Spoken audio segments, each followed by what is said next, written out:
Good morning, Team Alabama. We are ready for another Achieve 3000. If you would, please find School Names Fuel Debate on your Chromebook. Please go to Achieve 3000 and find School Names Fuel Debate.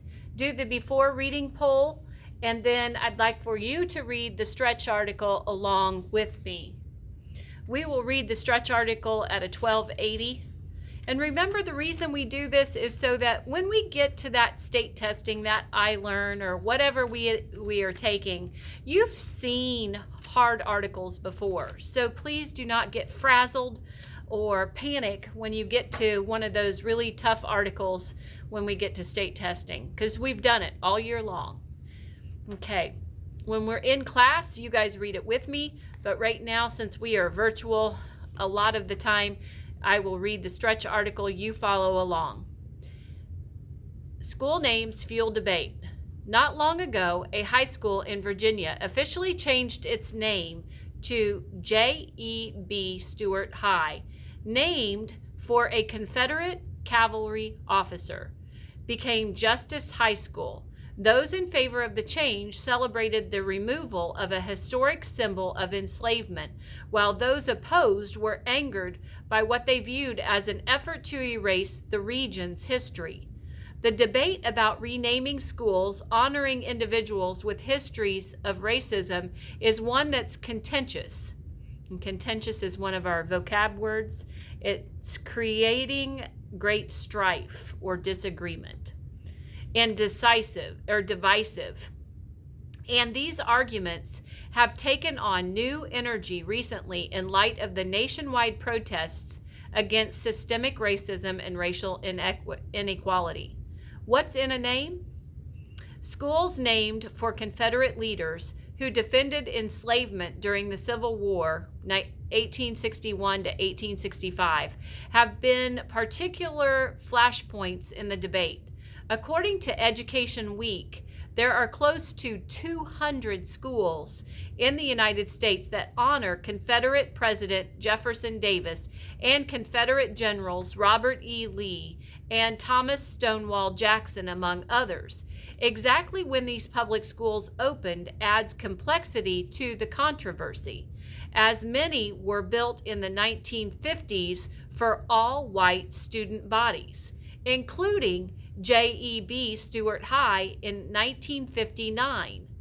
Why were cities and towns naming schools for Confederate figures almost 100 years after the end of the Civil War? Many scholars say it was no accident. At the time, the civil rights movement seeking equality for Black Americans was gathering momentum, and one of its goals was the desegregation of schools. In an effort to improve educational opportunities for Black students, historians contend that naming the schools for Confederate figures sent a veiled message. Black children would never be welcome in those classrooms. But after the Civil Rights Act of 1964, when desegregation became law, many white families moved or transferred their kids to private schools. Today, at least a dozen public Confederate-named schools that were once all white now have student bodies that are mostly students of color. Strong feelings on both sides. For years, activists for racial justice have been calling for such schools to be renamed, asserting that requiring students of color to learn in places that honor those that once enslaved and denigrated their communities is harmful as well as insulting. For many Americans of all races, replacing the symbol or subjugation with one of freedom and equality is a step toward healing a painful history. Changing names is part of the transition from one era or epoch to another, said Wayne Flint, a professor emeritus of history at Auburn University. Opponents counter that replacing the names of such historical figures is misguided and consider it an attempt to erase history arguing that the people honored were strong leaders whose beliefs, actions, and flaws reflected the historical period they lived in. Opponents also assert that a positive, inclusive learning environment for students is more important than changing a school's name.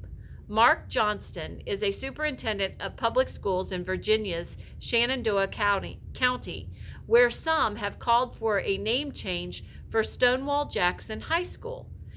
Johnston told the Northern Virginia Daily, "My position is that it is not the name of the school that matters as much as the culture of that school and that students are free from bias and discrimination."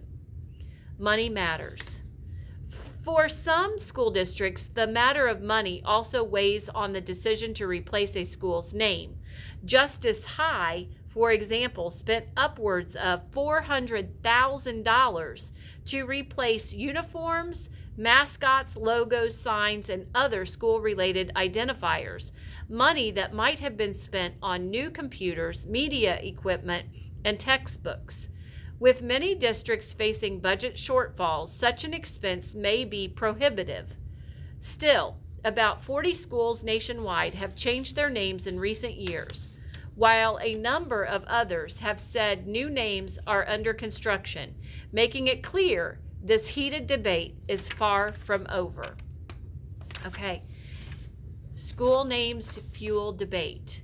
Please go ahead and go to your article at your Lexile level and complete your activity questions at a 75% or greater. Have a great rest of your day, Team Alabama.